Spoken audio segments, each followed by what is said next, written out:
এক লোক মরুভূমিতে যাচ্ছে, তার কাছে মরুভূমির উট আর খাদ্য সেই মরুভূমির মধ্যে উটের উপরে খাদ্য পানির অসজ্জা আছে, সব নিয়ে মরুভূমিতে হেঁটে যাচ্ছে।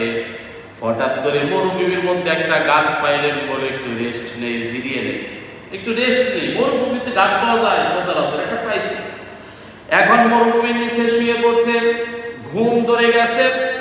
কিছুক্ষণ পরে উঠে দেখে পানি নাই, উটো নাই, খাবার নাই। এই মরুভূমির মধ্যে তার চলাফেরা করা খুব কষ্ট হবে, নিশ্চিত মৃত্যু।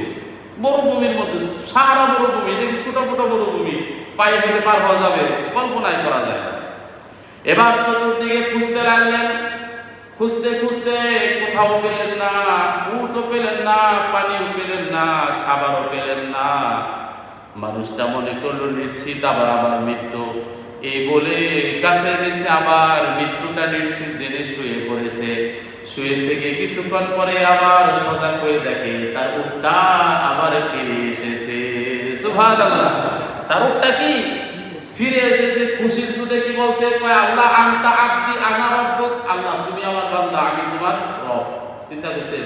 খুশির ছুটে উল্টা বলছে। কি বলছে? খুশির ছুটে উল্টা বলতে, আল্লাহ আনতা আব্দি, ও আল্লাহ তুমি আমার বান্দা, আনা রব্বুক, আমি তোমার রব। খুশির ছুটে এত খুশি, এর সাথে খুশি হওয়ার বিষয় আছে? আল্লাহ ডাকতে বললেন, বান্দা, সামান্য হারানো উট পেয়ে তুমি এত খুশি হয়েছ।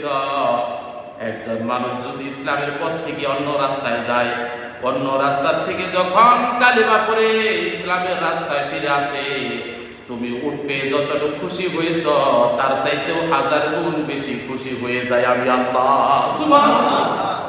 তুমি উট পেয়ে যতটা খুশি হয়েছ, একজন মানুষ হারানো পথ থেকে আবার ইসলামের রাস্তায় যদি ফিরে আসে, তার চাইতেও 1000 কোটি গুণ খুশি হয়ে যায়। সুবহানাল্লাহ! তাহলে আল্লাহ কতটা দয়ালু, চিন্তা করছেন? সে আল্লাহ আমাকে আপনাকে কি মহব্বত করে ডাক দেয়, কি মহব্বত করে ডাক দেয়, কিন্তু ডাক আমরা শুনি না।